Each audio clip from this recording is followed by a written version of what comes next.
Guys, finally hit 12,000 miles on my Ninja H2 SX SE Plus, and rode it for 6 months, almost daily in it every single day. Took a couple long trips on it, and let me tell you my experience.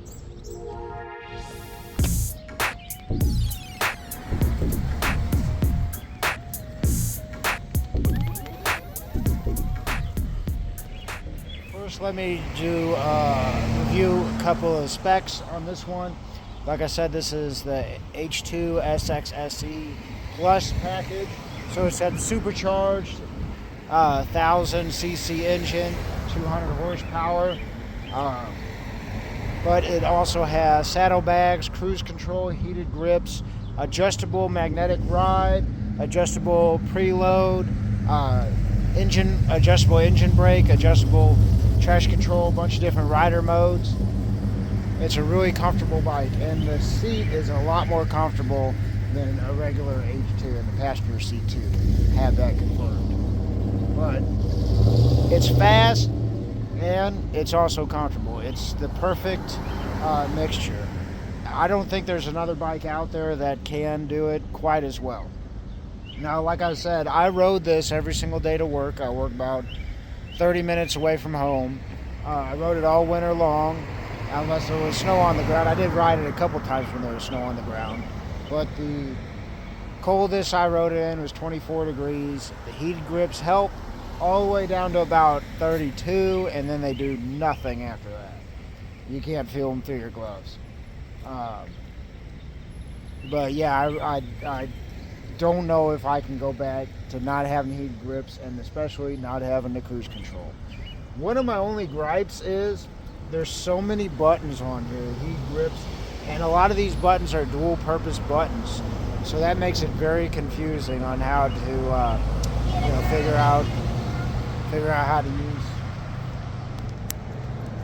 out all the functions. I'm still figuring out the different rider modes and everything.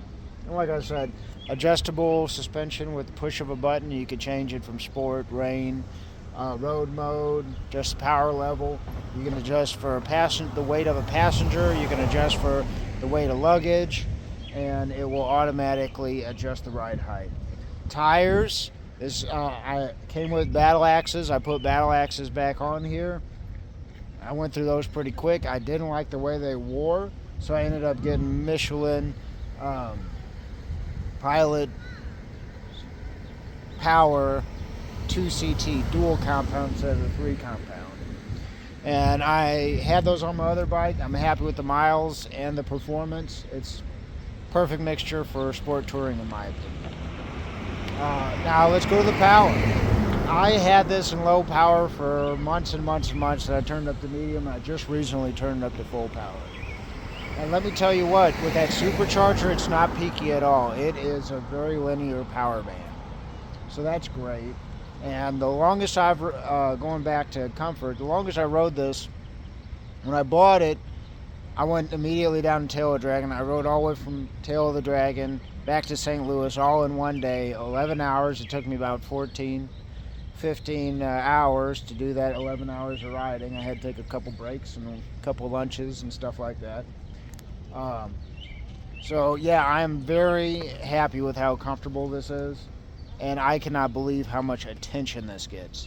This gets more attention than any bike out there. I don't know why, but it's just got that name on it, and it's not.